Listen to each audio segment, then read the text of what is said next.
자, 안녕하세요. 반갑습니다. 여러분들에게 매일매일 새로운 소식으로 행복을 전해드리는 이도환입니다. 영상을 시청하시기 전에요, 구독과 좋아요 그리고 알림 설정까지 한 번씩만 부탁드리겠습니다. 자, 여러분 한 주를 마무리하는 금요일 저녁입니다. 이번 시간에는요, 자, 지금 비트코인과 알트코인을 더불어서 코인 시장이 많이 좋지 않죠. 지금 이렇게 보시면은 비트코인도 하락을 하고 있고 1억 5천만 원이라는 라운드 피겨가 깨지면서 이렇게 지금 하락세가 나오고 있습니다. 비트코인이 하락을 하니까 나머지 알트코인들도 덩달아서 같이 하락하는 모습을 보여주고 있는데, 자, 제가 어제 엊그저께 그리고 저번 주부터 계속해서 말씀드렸을 겁니다. 하락은 아직 시작도 하지도 않았다. 그래서 결국엔 2월 달에 트럼프의 연설이 있죠. 3월 달에도 연설이 있는데 2월 달과 3월 달에 혹시나 우리가 원했었던 정책들의 방향성에 대해서 나오지 않으면은 시장은 뭐다? 한번 크게 무너질 가능성이 있다. 그리고 여기서 트럼프의 아들이 등장을 합니다. 자, 이렇게 보시면은 트럼프의 아들이 리플 대신 비트코인과 이더리움만 사라, 그러면서 직접 트럼프의 아들이 시장을 개입을 한 것인데요. 자, 트럼프 전략 자산에 리플이랑 솔라나 무조건 뺀다. 그리고 비트코인을 집어넣는다. 비트코인과 더불어서 루미스 상원 의원 또한 이러한 것에 법안을 발의를 했는데요. 자, 이렇게 밑에를 보시면은 지금 이게 충격적이에요. 암호화폐 시장이 이제는 우리가 예전에 2010년도나 2012년도에는 여러분도 아시겠지만 비트코인과 알트코인 더불어서 가짓수가 해봐야 한 5개에서 8개밖에 없었어요. 상장되어져 있는 코인이라고는 뭐 한 8개, 9개. 그 시절 뭐 라이트코인부터 해서 몇 가지 없었죠. 비트코인이랑 이더리움이랑 해서. 그런데 그 시절로 지금 돌아가는 것은 아닌가? 그것을 표현하는 게 지금 트럼프의 아들이 뭐다? 대규모 상장 폐지 시즌에 암시를 보이고 있다라는 거죠. 그래서 이제 살아남을 혹은 확실한 코인들만 기업의 가치로 인정을 받으면서 상장이 유지가 되고 거기에 투자가 적극적으로 지원이 되고, 알트코인들, 우리가 일명 스캠 코인이라고 하죠. 이러한 스캠 코인들은 없어질 가능성이 매우 높아지고 있습니다. 그런데 더 중요한 것은 원래 알트코인의 원대장은 예전부터 이더리움이었고 비트코인은 뭐 말할 것도 없고요. 그런데 원래 이더리움이 한창 상승을 하지 못하면서 리플에게 원대장을 뺏겼었죠. 하지만 이것을 도와주는 트럼프 아들이 이런 발언을 합니다.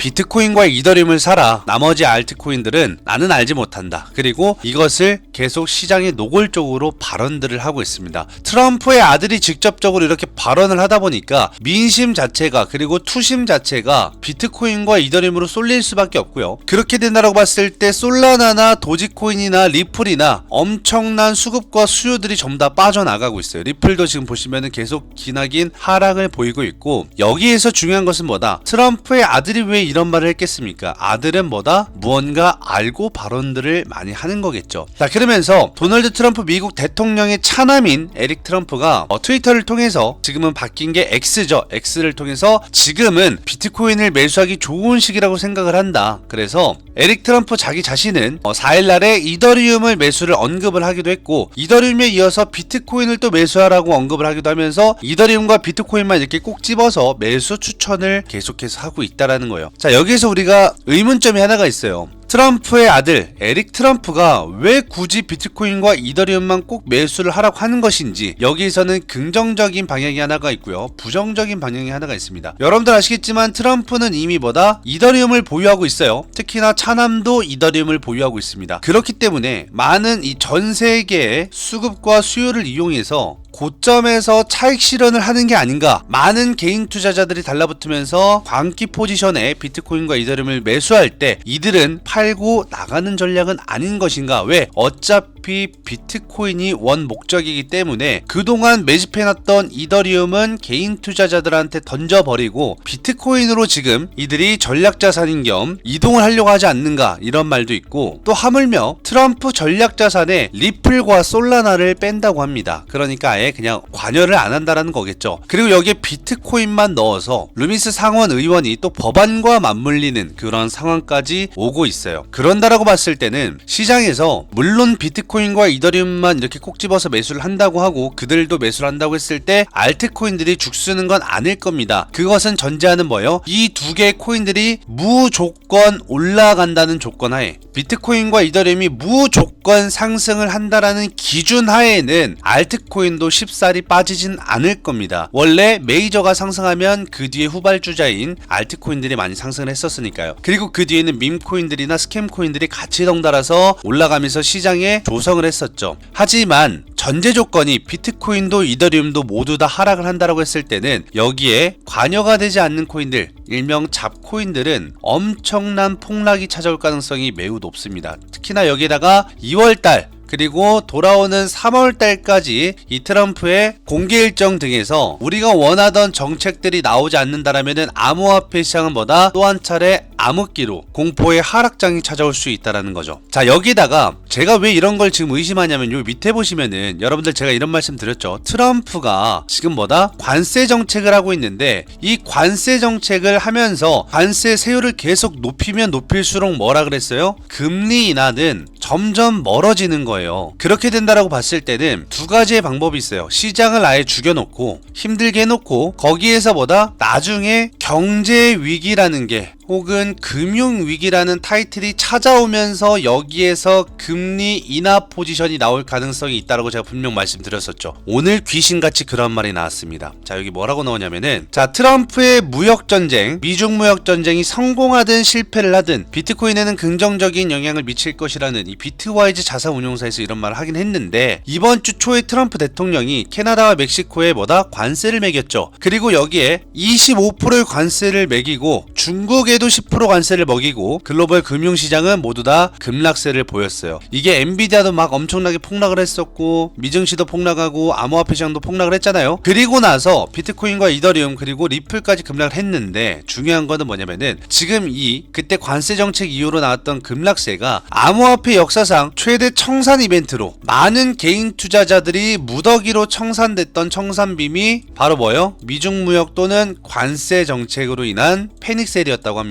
자, 그리고 여기에 이어서 여러분들이 한 가지 빼놓은 게 있어요. 중국에 10% 관세했다고 했죠. 그런데 추가 관세도 지금 고려하고 있어요. 추가 관세를 매기겠다. 왜? 미국의 가장 적은 어디예요? 중국입니다. 왜? 미국이 강국인데 여기에 조금만 기회를 주면은 중국한테보다 패권을 뺏길 가능성도 농후해요. 지금 중국의 성장성이 엄청나게 발달되어 있고 특히나 AI라는 산업화가 나오면서 여기 플러스보다 전기차 시장도 다 따라잡았죠. 그렇기 때문에 조금만 틈을 준다면 특히나 여긴 뭐예요? 중국은 또 대만과 TSMC 반도체로 가장 산업의 1인 기업들까지 합쳐지면서 트럼프가 중국을 되게 많이 견제를 하고 있어요. 그 말은 뭐냐면은 아무래도 중국이 조금이나마 기회를 준다면은 강국으로 언제든지 치고 올라올 수 있기 때문에 트럼프 입장에서는 아무래도 막으려고 하는 거겠죠. 그러다 보니까 관세를 먹이는 거는 좋은데 여기에 추가 관세까지 먹인다라는 거는 트럼프도 아마 알 겁니다. 왜? 추가 관세를 하면은 뭐다? 금리 인하 못해. 금리 인하 하더라도 시간 오래 걸려. 연기해야 돼. 그렇다면 뭐야? 연기라는 거는 계속 금리가 동결될 가능성이 높다라는 거예요. 근데 이 동결은 뭐다? 동결 소식만 나와도 암호화폐 시장에는 뭐다? 하락을 불러일으킬 수 있다. 그리고 여기에는 금리 인하가 계속 지연된다, 연장된다 하면서 불안 심리, 즉 시장에서는 불안정한 장세를 만들어버리면은 투심 자체가 저하가 되기 때문에 투심이 회복되기가 쉽지가 않습니다. 트럼프는 근데 그런 걸 잘 알고 오히려 경제를 악화시킨 다음에 중앙은행들이나 각국 은행들에서 대규모 통화 완화 정책 같은 거를 펼치고 나서 금리 인하 시스템을 발휘하는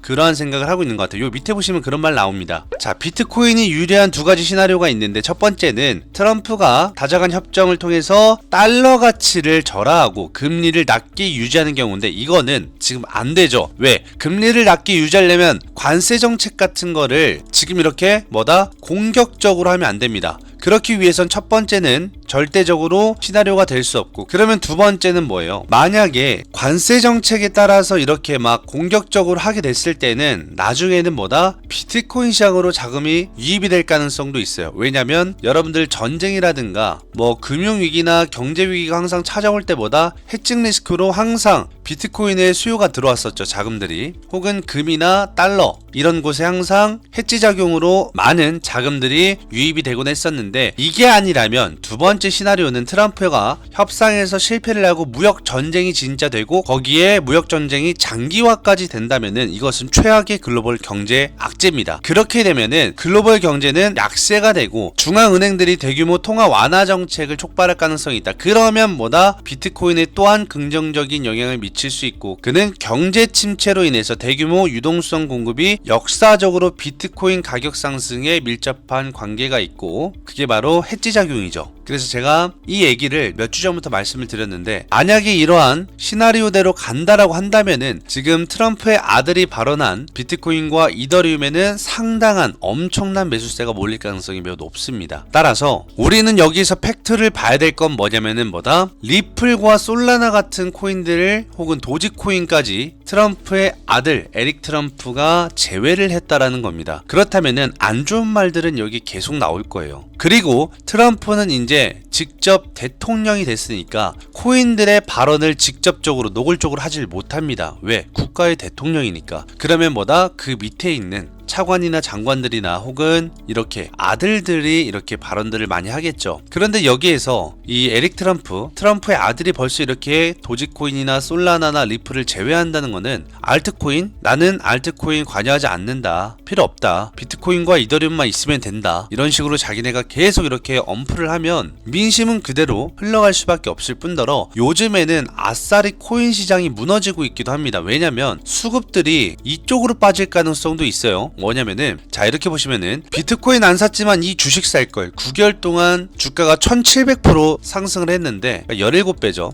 17배가 상승을 했는데 9개월 동안 중요한 거는 뭐냐면은 제가 어제도 말씀드렸죠. 코인 관련된 주식들이 지금 많이 나오고 있다. 특히나 여기에 마이크로 스트래티지 지금 이 기업이 마이크로를 빼버리고 스트래티지에다가 뒤에 비트코인의 B마크를 붙여서 완전한 비트코인 회사가 됐죠. 그리고 여기에 지금 비트코인과 관련된 주식들이 계속해서 등장하고 있습니다. 메타플래닛이라고 지금 이 주식 또한 올해 엄청난 상승률 주가만 무려 9개월 만에 18배 1800% 이상 상승이 나오고 있고 이러한 기업들이 미증시를 비롯해서 각국 나라 증시 지금 이거 일본 증시거든요. 일본 증시에도 상장이 되어져 있고 코인 관련된 기업들이 엄청나게 상장이 되어져 있어요. 제가 봤을 때는 코인에 대해서 실체가 없다. 기업이 어디 있는지 혹은 재무제표라든가 이런 걸 디테일하게 볼 수가 없으니까 코인을 믿지 못하는 사람들을 결국에는 뭐예요? 상장되어져 있는 기업, 상장되어져 있는 미증시나 일본 증시나 뭐 각국 나라 증시에 기업의 투심을 몰리게 하려고 비트코인 관련주들이 지금 엄청나게 상승도 하고 있을 뿐더러 외부 자금들이 엄청나게 들어오고 있습니다. 그래서 밑에 보시면은 지금 이렇게 메타플래닛 같은 경우에도 상승 요인이 비트코인이 뭐다? 상승할 때마다 혹은 비트코인이 좋은 소식이 나올 때마다 주가가 상승했는데 왜 그러냐? 비트코인을 매입하기 시작을 했습니다. 이거 누가 먼저 했어요? 마이크로 스트래티지가 먼저 했잖아요. 지금은 사명 변경해서 그냥 스트래티지죠. 여기 CEO가 마이클 셀러입니다. 자, 마이클 셀러가 뭐 했어요? 비트코인을 계속 뭐다? 적극적으로 매입을 하면서 뭐다? 미국의 정부보다 비트코인 개수가 많이 있습니다. 그래서 마이클 셀러 CEO 다음으로 이렇게 상장되어져 있는 기업들 혹은 CEO가 직접적으로 이렇게 비트코인을 매입하기 시작을 한다는 겁니다. 그러면서 비트코인 관련주로 엮이면서 오히려 그 기업의 주가가 엄청 상승을 한다는 거죠.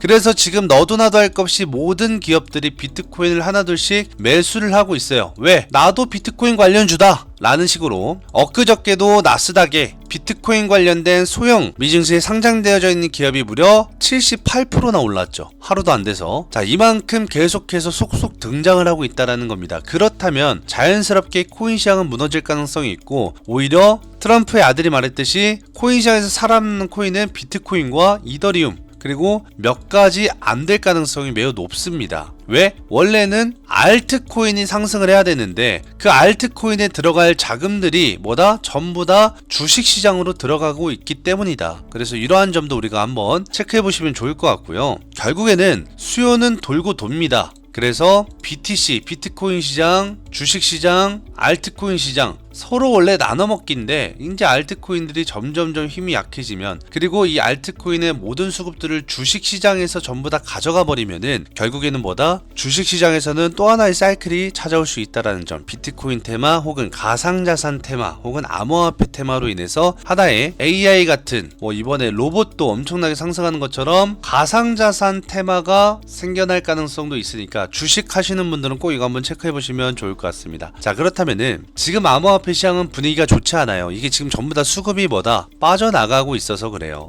어디로? 주식시장으로. 눈 감았다 뜨면 하루에 막 100%씩 상승해 있는데, 눈 감았다 뜨면 7, 80%씩 막 비트코인과 연관 지으면은 엄청 상승해요. 그냥 날아갑니다, 무조건. 지금 그게 미증시뿐만이 아니라 일본 증시도 마찬가지고, 그리고 우리 대한민국 증시만 이런 게 없죠. 왜? 우리 대한민국은 뭐다? 상한가가 30%죠. 그래서 대한민국에서는 보통 비트코인과 엮여서 테마가 형성이 되긴 하지만 미증시처럼 혹은 이렇게 일본 증시처럼 자주 등장은 하진 않아요. 하지만 지금 미증시나 일본 증시는 자주 등장을 하고 있고, 비트코인의 하락세가 지금 예사롭지 않습니다. 추세 다 깨지고 지금 내려오고 있어요. 그래서 어디까지 하락할지 혹은 어떠한 악재들이 터져나오면서 팬데믹에 의한 폭락이 나올지는 우리가 한번 지켜봐야 되는데, 그 전에 2월 달에 트럼프의 공개적인 행정명령 발표, 이때 제발 코인의 정책이 나와줬으면 합니다. 그래야 분위기를 바꿀 수 있을 것 같아요. 그 전까지는 이렇게 하락 장세가 계속 유지될 수 있으니까 이 점 참고하시면서, 여러분들 오늘도 영상 끝까지 시청해주셔서 감사하고요. 구독과 좋아요 버튼 한 번씩만 누르시면서 저는 다음 영상에서 더 좋은 소식으로 찾아뵙도록 하겠습니다. 여태까지 영상을 끝까지 시청해주셔서 정말 감사합니다.